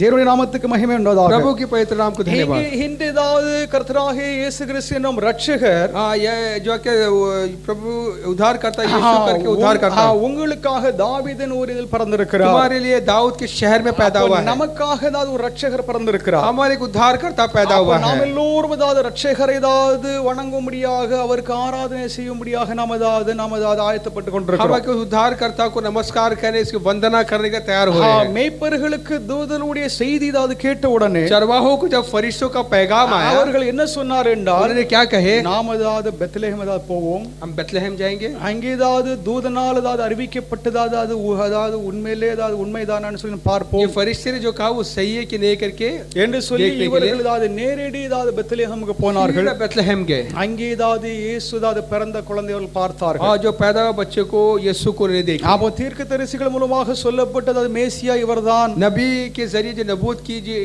गई मसीह यही है, உலகத்தின் ரட்சகர் இவர்தான் दुनिया का उद्धार करता यही है। இந்த ஏதாவது மேய்ப்பர்கள் ஏதாவது கண்டு ये கொண்டார்கள். चरवाहे जान लिए, அவர்கள் ஆண்டவரை பணிந்து ஆராதித்து प्रभु को झुककर उसकी हाँ, उन्होंने के आराधना की, மிகுந்த மகிழ்ச்சியோடு தான் திரும்பி வந்தார்கள் என்று खुशी- சொல்லி அந்த खुशी பகுதியில் எழுதப்பட்டிருக்கிறது. वाक्य लौटे। தேவனுடைய நாமத்துக்கு மகிமை प्रभु உண்டாதாக. के पवित्र नाम को धन्यवाद। ஆண்டவராகிய இயேசு கிறிஸ்து நம்முடைய இரட்சகராக प्रभु இருக்கிறார். यीशु हमारा उद्धार करता நம்ம है, இதை நம்முடைய ஆத்துமாவை ரட்சிக்க ஏதாவது கூடிய ஏதாவது வேற ஏதாவது இரட்சகர் ஏதாவது இல்லை. हमारे जान को हमारे आत्मा को उद्धार करने वाला और कोई उद्धार என்னை करता தான் नहीं है। ரட்சித்தவர் ஏதாவது கிறிஸ்து என்று சொல்லி ஆணித்தரமாக நாம் அதை சொல்ல முடியும். हम आके बड़े पूरी आके जो पक्के दिल से हम कह सकते हैं कि ये And all- यीशु एक ही उद्धार करता है करके। மனுக்குலமானது பாவத்தின் ஏதாவது அடிமையாக இருக்கிறது. इंसान जो है कि पाप के गुलामी में है, பாவம் என்ற அதிகாரம் ஏதாவது அவர்களை ஆட்டி படைத்துக் पाप करके கொண்டிருக்கிறது. अधिकार जो है कि वो उस पर आके जो प्रभुता कर रहा है, சாபம் ஏதாவது அவர்கள் மேல் இருக்கிறது. श्राप उनमें है, அது उसमें है, மாத்திரமல்ல, उनमें है, அதாவது நித்திய மரணம் நித்திய ஆக்கினை என்பதும் அதாவது நம்ம மேல் இருக்கிறது. हमेशा की मौत भी हम में है। இவைகளிலிருந்து நாம் விடுதலை பெற வேண்டும் என்றால் इससे अगर आजाद होना है, வேறு ஒரு ரட்சகர் இல்லை, एक और को उद्धार करता नहीं, வேறு ஒரு ஏதாவது மார்க்கத்தில் ஏதாவது எப்படிப்பட்ட ரட்சகர் இல்லை. और किसी रास्ते में किसी राह में कोई भी नहीं है। ஆதலால் தான் நம்முடைய ஆண்டவராகிய இயேசு கிறிஸ்து இங்கே ஏதாவது ரட்சகர் என்று சொல்லி அழைக்கப்படுகிறார். इसे प्रभु को उद्धार करता करके कहा गया है। மனிதனுடைய வாழ்க்கையில் ஏதாவது மூன்று விதமான மரணங்கள் இருக்கிறது. इंसान की जिंदगी में 3 तरीके की मौत है। ஒன்று சரீர மரணம், एक है ये शरीर की मौत, இன்னொன்று ஆத்மீக और மரணம், आत्मिक मौत, இன்னொன்று ஏதாவது நித்திய ஏதாவது மரணம். और हमेशा की मौत। இந்த மூன்று மரணங்களில் இருந்து ஏதாவது கர்த்தரம் ஏதாவது விடுதலை ये ஆக்குகிறார். तीनों मौत से प्रभु हमें आजाद करता है। ஆண்டவர் தம்முடைய மரணத்தினாலே प्रभु अपने मौत से மனிதன் மேல் ஏதாவது வந்திருந்த மரணத்தை ஏதாவது அவர் சாகடித்தார், ஏதாவது அவர் ஏதாவது கொலை செய்தார் इंसान என்பதால். पर आई जिस मौत को अपने मौत से उसने उसे मार दिया। ஏனென்றால் மரணத்தை ஏதாவது வென்று ஏதாவது அதை ஜெயித்து ஏதாவது வெற்றி அடைந்த ஏதாவது ஒருவர் தான் இருக்கிறார், இயேசு एक கிறிஸ்து ही ஒருவர். है जो कि मौत को जीता, वो है यीशु। மரணத்தை ஏதாவது ஜெயித்தவர்கள் ஏதாவது வேறு யாருமே கிடையாது. मौत को जीता कोई नहीं।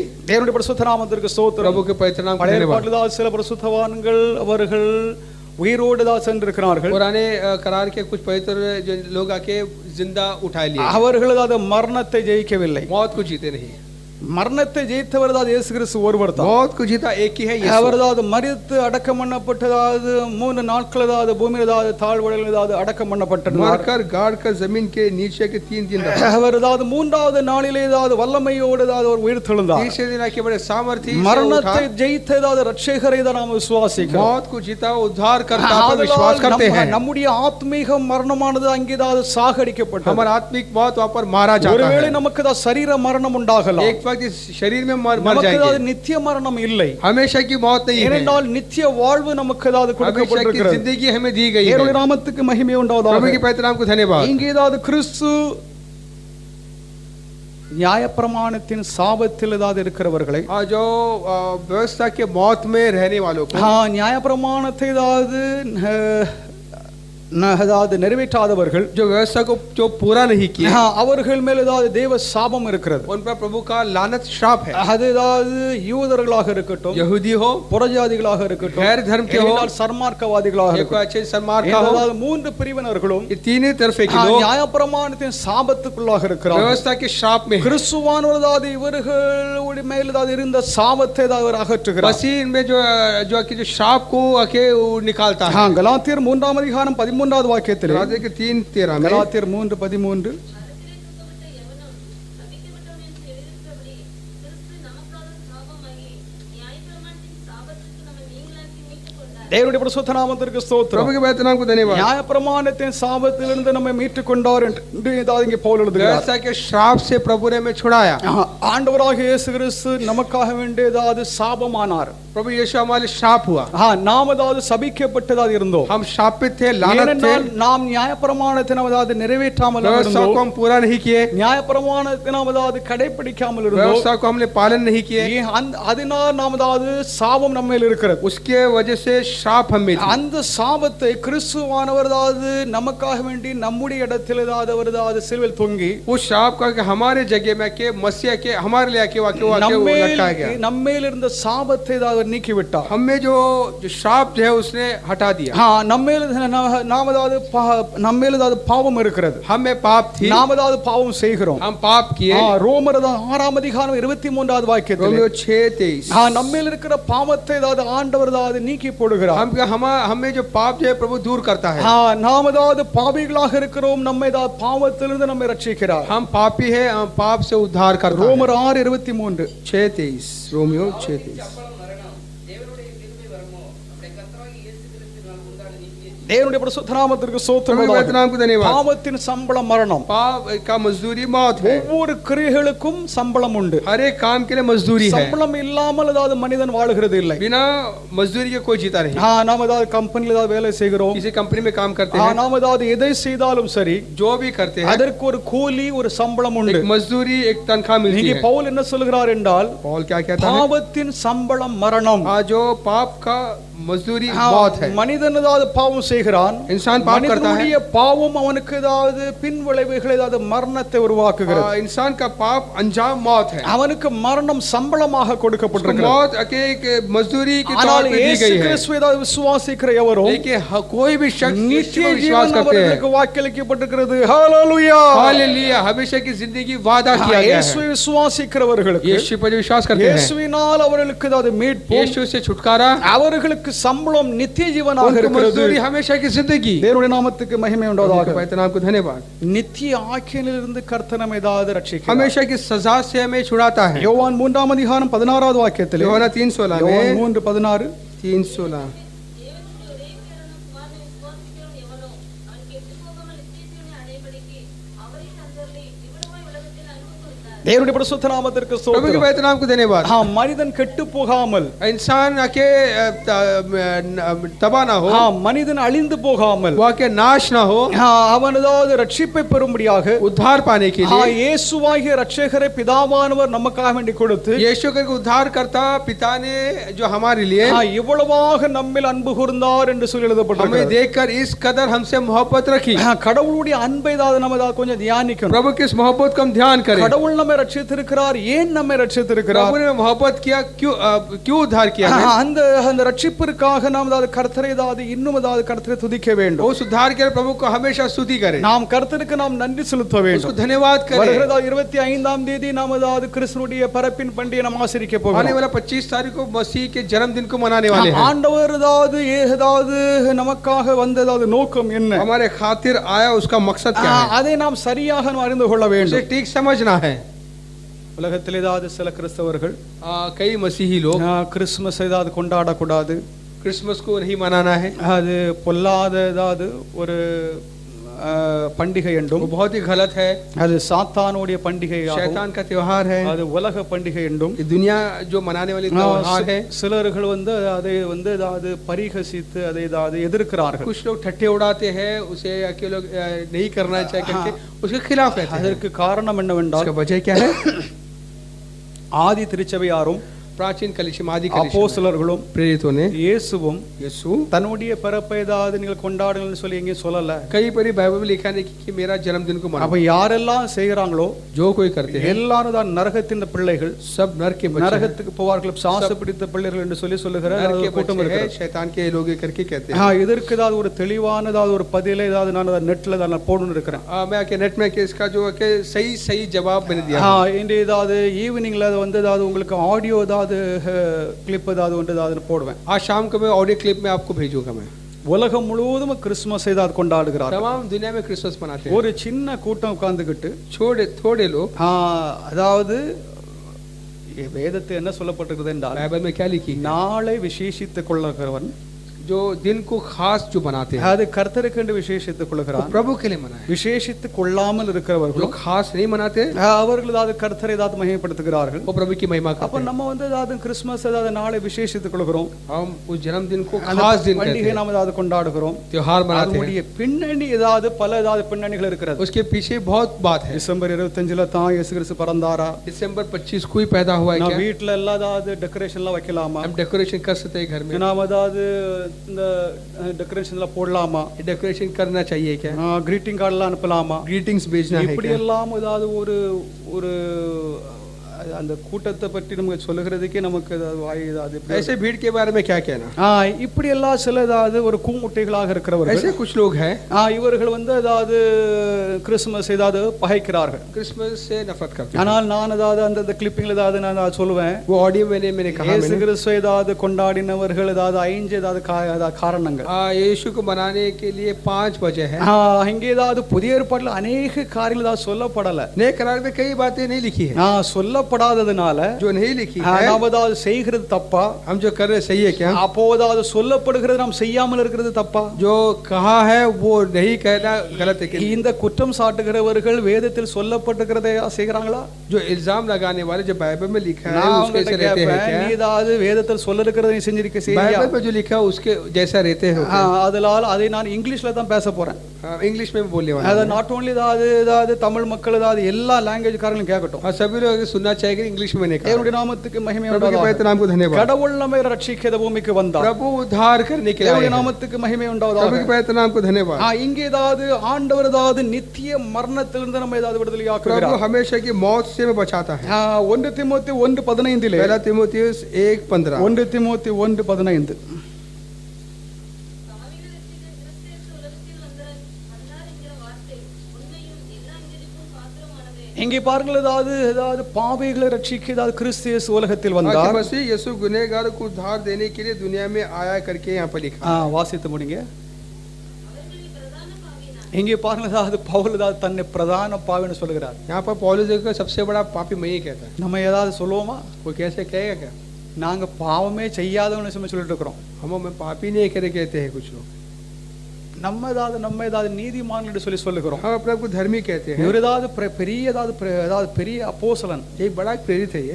தன்னை பாவி என்று சொல்லி अपने आप को ஒப்புக்கொள்கிறார். गुनाह करके वो मानता है। இப்படிப்பட்ட இவ்வளவு பெரிய பாவியை ஏதாவது இயேசு கிறிஸ்து ரட்சிக்கிறார் என்றால் इतना बड़ा गुनहगार को अगर प्रभु यीशु उद्धार कर सकते हैं तो எவரையும் ஏதாவது ஆண்டவர் ஏதாவது ரட்சிக்க முடியாது என்று சொல்லி ஒன்றும் கிடையாது. किसी की भी उद्धार कर सकता है। ऐसा எந்த नहीं हो सकता, பாவியாக कुछ नहीं है। இருக்கட்டும், எந்த அக்கிரமம் ஏதாவது மகா பெரியதா பாவமாக कोई இருந்தாலும் भी बड़ा पापी हो, कितनी बड़े पाप किया हो, மனம் திரும்பி இயேசுவை ஏதாவது தேடுகிறவர்கள், இயேசுவிடம் வருகிறவர்களை मन फिराकर यीशु के पास जब आते हैं அவர் உடனடியாக ரட்சிக்கிறார். फौरन उद्धार करता है। ஹalleluya, हालेलुया। தேவனுடைய நாமத்துக்கு மகிமை प्रभु के உண்டாவதாக. पवित्र नाम को धन्यवाद।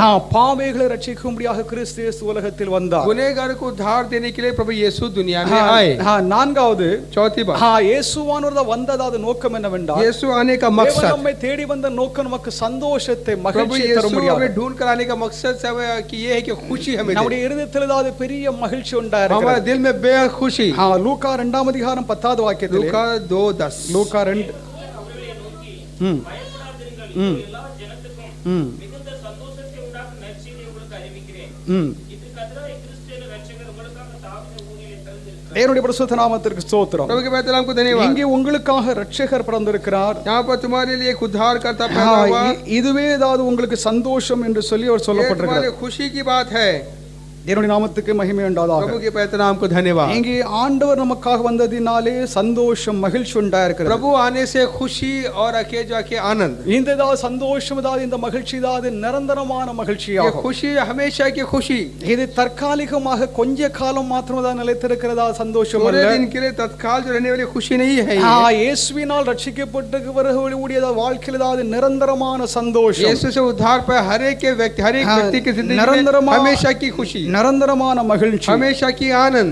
தேவதூதன் அவர்களை நோக்கி फरिश्ते उन्हें देखकर பயப்படாதிருங்கள். मत डरो। பொதுவாக ஏதாவது புதிய ஏற்பாட்டில் தான் ஏதாவது வசனங்களை வாசிக்கும் பொழுது एक करा जब पढ़ते हैं तो ஆண்டவராய் இயேசு கிறிஸ்து அநேக இடங்களிலே प्रभु यीशु कई जगह में பயப்படாதீர்கள், डरो मत, பயப்படாதீர்கள், डरो नहीं, பயப்படாதீர்கள் डरो என்று சொல்லி नहीं ஆண்டவர் करके சொல்கிறார். कहा। பயப்படாதீர்கள். डरो नहीं, இதோ எல்லா ஜனத்திற்கும் क्योंकि देखो मैं तुम्हें सभी के लिए மிகுந்த சந்தோஷத்தை खुशी की உண்டாக்கும் நற்செய்தியை एक अच्छी खुशखबरी உங்களுக்கு அறிவிக்கிறேன் என்று சொல்லி அந்த தேவதூதன் சொல்கிறார். हाँ तुम्हारे वास्ते आया है करके அப்ப कहता है। மிகுந்த சந்தோஷத்தை ஏதாவது உண்டாக்கும் நற்செய்தி. फिर जो एक खुशखबरी तुम्हें देता அந்த है, நற்செய்தி என்னவென்றால் वो खुशखबरी? இயேசுவே அந்த நற்செய்தி. यीशु ही वो खुशखबरी। இயேசுவை ஏதாவது நம்ம ஏதாவது ஏற்றுக்கொண்டிருக்கிறோம். यीशु को हमने कबूल किए, அவரை நம்முடைய உள்ளத்தில் நம்ம ஏதாவது हमारे பெற்றிருக்கிறோம். दिल में उसको बसाया, அவராலே நமக்கு மகிழ்ச்சி, சந்தோஷம் उससे हमें खुशी और बेहद के आनंद, பாவிகளுக்கு ஏதாவது பெரிய ஏதாவது நற்செய்தி, पापियों के लिए बड़ी खुशी, பாவம் ஏதாவது பாவமாக ஏதாவது பாவம் நிறைந்திருக்கிற இந்த உலகத்திற்கு பெரிய நற்செய்தி சுவிசேஷம் पाप से भरा हुआ दुनिया की बड़ी खुशखबरी। தேவனுடைய பரிசுத்த நாமத்திற்கு ஸ்தோத்திரம். प्रभु के पवित्र नाम को धन्यवाद। ஏனென்றால் மனிதனுடைய இருதயம் மனுடைய வாழ்க்கையானது இருள் அடைந்திருக்கிறது. क्योंकि इंसान का दिल के अंधेरे में, இந்த இருள் அடைந்திருக்கிற இந்த இருதயத்தை அதை மாற்றி அமைப்பது, इस अंधेरे दिल को आके बदलने के लिए அங்கே ஏதாவது ஒளி ஏதாவது பிரகாசிக்க செய்கிறது, रोशनी आंखों पर आके चमकता है, சந்தோஷத்தை உருவாக்குகிறது இயேசு ஒருவரே. खुशी को पैदा करना यीशु ही है। யாருங்கள் ஏதாவது அநேகம் பேர் ஏதாவது பாவத்தில் சிக்கியிருக்கிறார்கள், देखिए कई लोग पाप में फंसे हैं, அநேகம் பேர் ஏதாவது அடிமைத்தனத்தில் இருக்கிறார்கள், गुलामी में हैं, சிலர்கள் ஏதாவது பாவமே தன்னுடைய வாழ்க்கையாக कुछ लोग வைத்திருக்கிறார்கள். पाप है उनकी जिंदगी करके रखे हैं, அவர்களுக்கு சமாதானம் இல்லை, उनकी चैन नहीं, அவர்களுடைய வாழ்க்கையானது பரிதாபமாக उनकी இருக்கிறது. जिंदगी बहुत ही अफसोस है, அவருடைய வாழ்க்கையில் ஏதாவது ஒரு நிரந்தரமான சந்தோஷத்தை उनकी जिंदगी में हमेशा की खुशी இயேசுவானவர் ஒருவர் தான் கொடுக்க முடியும். यीशु सिर्फ एक ही दे सकता है। ஆதலால் ஏதாவது இருளில் இருக்கிற ஜனங்கள் பெரிய வெளிச்சத்தை கண்டார்கள் என்று अंधेरे சொல்லி में வேதம் रहने சொல்லுகிறது. वाले एक बहुत बड़ी रोशनी को देखिए। லூக்கா 1:79 लोग 1:79 லூக்கா 1:79 நம்முடைய கால்களின் சமாதானத்தின் வழியிலே நடத்தவும் அபிரக்கத்தினாலே உலகத்திலிருந்து தோன்றிய அருளோடையும் நம்மை சந்தித்திருக்கிறது என்றார். தேவனுடைய பரிசுத்த நாமத்திற்கு ஸ்தோத்திரம். प्रभु के पवित्र नाम को धन्यवाद। இங்கே ஏதாவது பெரிய ஒரு வெளிச்சத்தை ஏதாவது கண்டிருக்கிறார்கள், एक बड़ी रोशनी को देखे, உன்னதத்திலிருந்து வருகிற ஏதாவது அருணோதயத்தை ஏதாவது கண்டிருக்கிறார்கள், आसमान से कि नूर को एक रोशनी को देखे, மரண இருளின் பள்ளத்தாக்கின் வழியாக मौत நடக்கிறவர்கள் के साये में जो बैठे हैं அவர்கள் ஏதாவது ஜீவ ஒளி அடைந்திருக்கிறார்கள். उनके रोशनी उनको मिली। யோவான் 8:12 यूहन्ना 8:12 யோவான் 8:12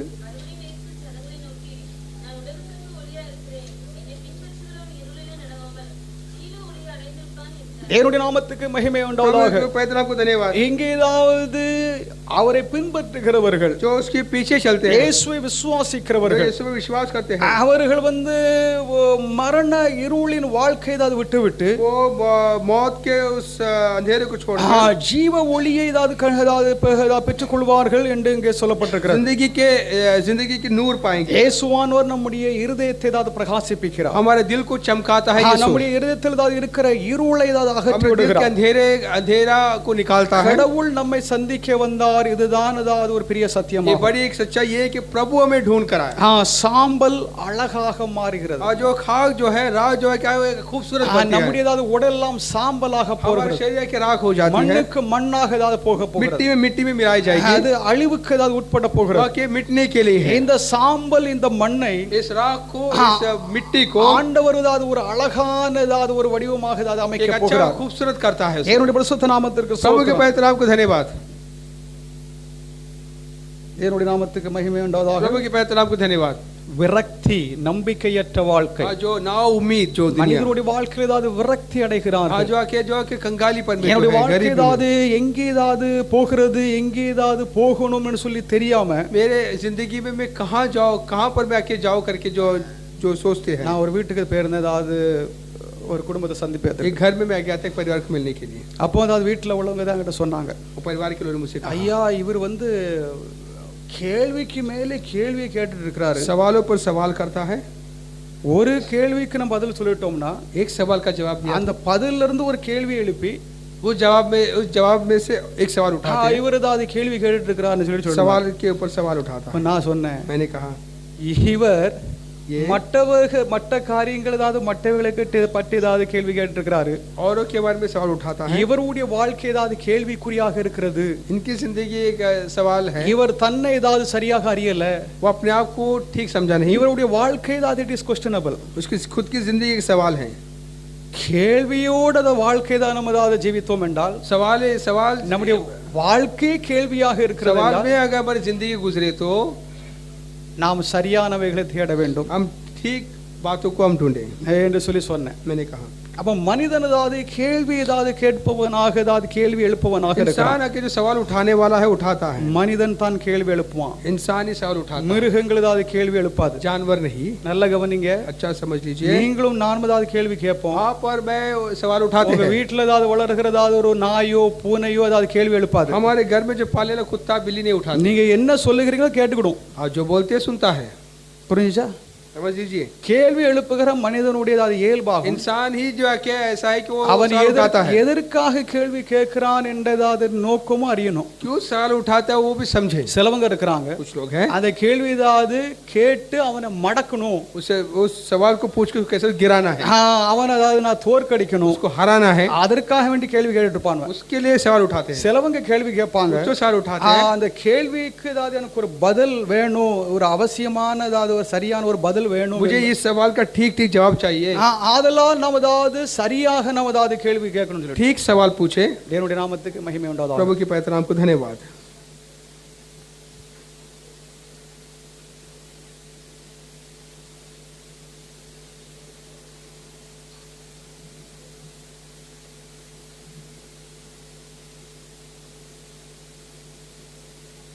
கர்த்தருடைய நாமத்துக்கு மகிமை உண்டாவதாக. प्रभु के पवित्र नाम को धन्यवाद. ஆண்டவர் ஏதாவது நம்முடைய இருதயத்திலே சந்தோஷத்தை மகிழ்ச்சியை ஏதாவது கொண்டு வருகிறார். हमारे दिल में प्रभु आके खुशी और आनंद को देता है. நமக்கு சமாதானம் ஏதாவது நமக்கு ஏதாவது உண்டாயிருக்க வேண்டும். हमको शांति हुई है, தேவனோடு நமக்கு சமாதானம், प्रभु के साथ शांति, தேவனுடைய சமாதானம், प्रभु की शांति, தேவனோடு சமாதானம், प्रभु के साथ शांति, தேவனுடைய சமாதானம், प्रभु की शांति, அப்ப தேவனோடு சமாதானம், தேவனுடைய சமாதானம் என்று சொல்லி நம்ம ஏதாவது பார்த்தோம் प्रभु என்றால், की शांति, प्रभु के साथ शांति, தேவனுடைய சமாதானம் ரோமர் 5ஆம் அதிகாரம் 1வது வாக்கியத்திலே, प्रभु की शांति रोमियो ரோமர் 5:1, 5:1.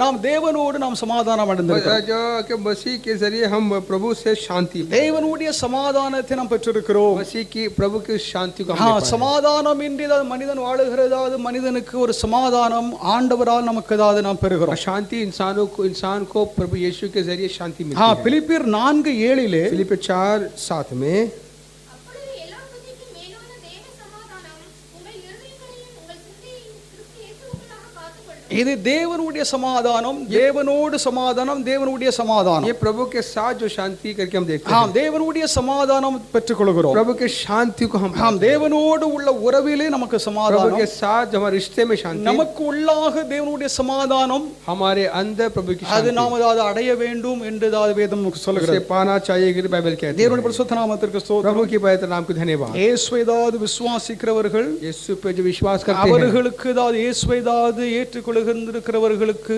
மகிழ்ச்சி உண்டாயிருக்கிறது. जो प्रभु पर जो विश्वास करके उसे स्वीकार किया उनको खुशी. யோவான் 16:20 யோவான் 16:20. யோவான் 16:20 மெய்யாகவே மெய்யாகவே நான் உங்களுக்கு சொல்லுகிறேன், நீங்கள் அழுது புலம்புவீர்கள், உலகமோ சந்தோஷப்படும். நீங்கள் துக்கப்படுவீர்கள், ஆனாலும் உங்கள் துக்கம் சந்தோஷமாக மாறும். தேவனுடைய பரிசுத்த நாமத்திற்கு ஸ்தோத்திரம். प्रभु की पवित्र नाम को धन्यवाद. உலகம் ஏதாவது சந்தோஷப்படும், दुनिया खुशी मनाएगी. உலகத்தில் ஏதாவது பலவிதமான கழிப்புகள், பல சந்தோஷம், பல தாவைகள் இருக்கிறது. दुनिया में क्या खुशी मौज मस्ती है, ஆகிலும் தேவனுடைய பிள்ளைகளாக இருக்கிற நமக்கு ஏதாவது சந்தோஷம் உண்டாகும். लेकिन प्रभु के लोगों को खुशी होने के लिए இங்கே ஏதாவது ஆண்டவருடைய ஏதாவது வசனத்தை நாம் ஏதாவது நன்று ஏதாவது தியானிக்கும் பொழுது, प्रभु का वचन जब ध्यान कर रहा है, நாம் ஏதாவது இயேசுவில் நமக்கு ஏதாவது மகிழ்ச்சி சந்தோஷம் உண்டாயிருக்கிறது. यीशु में हमको खुशी हुई. அது மாத்திரமல்ல, அவருடைய வருகையின் பொழுது उसके आने के बाद அந்த சந்தோஷம் நிறைவடைய போகிறது. खुशी जो है पूरा होने वाला है. ஒருவேளை ஏதாவது என்னுடைய வாழ்க்கை ஏதாவது சந்தோஷம் ஏதாவது நேற்று தினம் ஏதாவது இருந்த சந்தோஷம் இன்றைய தினம் இருக்காது. एक वक्त था कि जो कल जो खुशी थी आज नहीं है. சில நேரங்களில் ஏதாவது நம்ம ஏதாவது கவலையோடு இருந்திருப்போம், कई बार फिक्र करते हैं, துக்கத்தில் இருந்திருப்போம், हम के दुख में होंगे, இன்னும் ஏதாவது பல நஷ்டங்கள் ஏதாவது பல ஏதாவது தீங்குகளிலே நாம் ஏதாவது कई சிக்கியிருப்போம். नुकसान भी हुआ होगा, कई की तकलीफ में फंसे भी होंगे. அப்பொழுது நமக்கு ஏதாவது சந்தோஷம் இல்லாமல் இருக்கலாம். तब वो खुशी हमसे दूर चली जाती है. தேவனுடைய சந்தோஷம் நம்மில் நிலைத்திருக்கிற சந்தோஷம் நம்மை விட்டு எடுபட்டு போகவில்லை. प्रभु की खुशी हम से कभी दूर नहीं हुई है. ஏனென்றால் நம்முடைய ஆண்டவராகிய இயேசு கிறிஸ்து வரும் பொழுது प्रभु जो यीशु आएंगे, நமக்குள்ளாக இருக்கிற சந்தோஷம் நிறைவடைய போகிறது. हमें जो वो खुशी आके पूरा होने वाला है. யோவான் 16:24 யோவான் 16:24. யோவான் 16:24 இதுவரைக்கும் நீங்கள் என் நாமத்தினாலே ஒன்றும் கேட்கவில்லை. கேளுங்கள், அப்பொழுது உங்கள் சந்தோஷம் நிறைவாயிருக்கும்படி பெற்றுக்கொள்வீர்கள். தேவனுடைய பரிசுத்த நாமத்திற்கு ஸ்தோத்திரம். प्रभु की पवित्र नाम को நம்முடைய धन्यवाद. ஆண்டவர் வரப்போகிறார். हमारा प्रभु यीशु आने நாம் वाला है. ஜெபித்தவைகள் அது நிறைவடைய போகிறது. हमने जो प्रार्थना की वो पूरा होने वाला है. நமக்குள்ளாக இருக்கிற சந்தோஷம் அதாவது தேவனோடு உள்ள சந்தோஷம் அன்று அது நிறைவடைய போகிறது. हमें जो खुशी जो प्रभु के साथ हमारा खुशी जो है वो पूरा होने वाला है. நம்முடைய சந்தோஷமானது அதாவது நிறைவானது நிறைவுள்ள சந்தோஷம். हमारी खुशी जो है कि भरपूर जो खुशी, அவைகளை நம்மை விட்டு அதாவது ஒருவனாகவும் எடுத்து போட முடியாது. हम में से हर कोई भी ऐसे नहीं है कि निकाल सकता. சத்ருவானவர் அதாவது நம்மோடு அதாவது போராடுவான், दुश्मन हमसे लड़ेगा, நம்மோடு ஏதாவது சண்டை போடுவான், हमसे आके झगड़ा करेगा, நம்ம ஏதாவது கீழே ஏதாவது குட்டி தள்ளுவான், गिराने की कोशिश करेगा, எல்லாவற்றையும் ஏதாவது செய்வான். सब कुछ ஆனால் करेगा। நமக்குள்ளாக இருக்கிற சந்தோஷத்தை அதாவது அவன் ஒருபோதும் பிடுங்க लेकिन முடியாது. हमारे अंदर जो खुशी को वो हर किस छीन नहीं सकता। ஏனென்றால் தேவனுடைய சந்தோஷம் நமக்குள்ளாக நிறைவாக प्रभु की இருக்கிறது. खुशी हमें भरपूर है, அதை அவன் அதாவது ஒருபோதும் அதாவது எடுத்து போட उसे முடியாது. वो हर किस छीन नहीं सकता। இங்கே பாருங்கள் யோவான் 3:29 और यूहन्ना 3:29 में, யோவான் यूहन्ना 3:29 3:29 செய்கிறவனோ தன் கிரிகள் தேவனுக்குள்ளதாய் செய்யப்படுகிறது. ம் ம் ம் தேவனுடைய பரிசுத்த நாமத்திற்கு ஸ்தோத்திரம். प्रभु की पवित्र नाम को धन्यवाद। மணவாளன் அதாவது நம்மோடு தான் இருக்கிறார். दूल्हा हमारे साथ है। இப்பொழுதாவது அவர் அதாவது பரலோகத்தில் இருக்கிறார், நம்ம ஏதாவது காணும்படியாக வரப்போகிறார். अब वो आसमान में है, भी हमें मिलने के लिए आने वाला है। அவர் வரும்பொழுது அதாவது நமக்கு நிறைவான சந்தோஷம் वो जब உண்டாயிருக்கும். आएगा तो हमें बेहद खुशी होगी। தேவனுடைய நாமத்துக்கு மகிமை प्रभु के पवित्र नाम को உண்டாவதாக. धन्यवाद। ஆண்டவர் அதாவது நம்மை சந்திக்கும்படியாக प्रभु வந்தார். हमें मिलने आने वाला நம்மை है, அவர் சந்தித்திருக்கிறார். हमें मिला சந்தித்த கிறிஸ்துவை தொடர்ந்து நாம் மகிமைப்படுத்துமாக. मिला हुआ यीशु को मांगे तो आगे भी उसकी आराधना करें। கடவுள் நம்மை தேடி வந்தார். प्रभु में ढूंढ कर आए, கடவுள் அன்பாகவே இருக்கிறார். प्रभु मोहब्बत है, கடவுள் நம்மை ரட்சிக்கிறார். प्रभु उद्धार करते हैं। கடவுளுடைய அன்பு प्रभु का प्रेम जो है, मोहब्बत நம்முடைய जो है, இருதயத்தில் அதாவது அவர் அதாவது கொடுத்திருக்கிறார். हमारे दिल में सुकूनत करता है। அந்த சந்தோஷத்தை நம்முடைய இருதயத்தில் நாம் பெற்றிருக்கிறோம். हम खुशी को दिल में पाए हैं। ஆதலால் தேவனுடைய பிள்ளைகளாக இருக்கிற நாம் इसे प्रभु के लोग हम இயேசுவை நம்முடைய அதாவது ரட்சகராக ஏற்றுக்கொண்டிருக்கிறதினாலே यीशु को हमने उद्धार करता करके माना इसलिए அவருக்குள்ளாக இன்னும் அதாவது வளர்ந்து பெருகுங்கள். उसमें हम आगे बढ़ते जाएं। அவருடைய பிறப்பை நாம் அதாவது மகிழ்ச்சியோடு ஆசரிப்போமாக. उसके पैदा होने दिन को हम आके खुशी से माने। அவர் எதற்காக வந்திருக்கிறார் क्यों आए, என்பதை நாம் அதாவது அவரை மாத்திரம் நாம் அதை ஃபோக்கஸ் பண்ணணும். उस पर ही हम अपना केंद्रित करें। நம்முடைய கடவுள் தான் சாண்டா கிளாஸ் கிடையாது. हमारा प्रभु जो है सेंटा क्लॉज नहीं है। புரியுதா? समझ गए? சாண்டா கிளாஸ் தான் நம்முடைய கடவுள் கிடையாது. सेंटा क्लॉज हमारा प्रभु नहीं है, நம்முடைய கடவுள் இயேசு கிறிஸ்து தான் हमारा கடவுள். प्रभु यीशु मसीह है। அப்போ நாம் அதாவது இயேசு கிறிஸ்துவை ஏதாவது வணங்கும்படியாக அவருக்கு ஆராதனை செய்யும்படியாக ஏதாவது கூட हम இருக்கிறோம். आके प्रभु यीशु की हम वंदना करना चाहिए, उसकी அதாவது आराधना करना चाहिए। உலகத்தில் ஏதாவது கிறிஸ்துமஸ் ஏதாவது கொண்டாடுகிறார்கள். दुनिया में क्रिसमस मनाते हैं, குடித்து வெறித்து எல்லா கெட்ட காரியம் ஏதாவது செய்து पी कर आके गिर कर ஆடி பாடி ஏதாவது नाच गा कर கூத்தாடி ஏதாவது நாட்கள் ஏதாவது வீணாக इस கழிக்கிறார்கள். प्रकार उस दिन को वैसे ही आके वेस्ट தேவ करते हैं। பிள்ளைகளாக இருக்கிற நாம் प्रभु के लोग இயேசுவை हम மையமாக வைத்து கிறிஸ்துமஸை நாம் அதாவது ஆசரிப்போமாக. यीशु को ही केंद्रित रख के हम आके हमारी கிறிஸ்துமஸ் आराधना என்றால் करें। அவருடைய மையம் இயேசு கிறிஸ்து. यीशु का जो क्या जो இயேசு हमारा கிறிஸ்துவை क्रिसमस அல்லாத கிறிஸ்துமஸ் அது கிறிஸ்துமஸே கிடையாது. क्रिसमस आके यीशु ही है, यीशु के बगैर क्रिसमस नहीं है। ஆதலால் நாம் அதாவது இந்த பண்டிகை நாம் கொண்டாடுவோம். इस क्रिसमस को मनाए हम, அங்கே தேவன் பிரசன்னமாகிறார். प्रभु आके मौजूद हो गए, நம்முடைய ஆராதனை ஆண்டவர் அங்கீகரிக்கிறார். हमारे आराधना को कबूल करते நம்மை हैं, அவர் ஆசீர்வதிக்கிறார். आशीष करते हैं। அவர் நமக்காக வந்ததினாலே அந்த மகிழ்ச்சியினால் நம்முடைய உள்ளமானது பொங்குகிறது. वो आने से आके हमारा दिल आके जो आके उमड़ता है आनंद से। தேவ சமாதானம் உங்களோடு प्रभु இருப்பதாக. की शांति तुम पर बने கர்த்தர் இந்த रहे। வார்த்தைகளை प्रभु इस ஆசீர்வதிப்பார். वचन को आशीष करे। ஹalleluya Hallelujah. ஹalleluya Hallelujah. ஹalleluya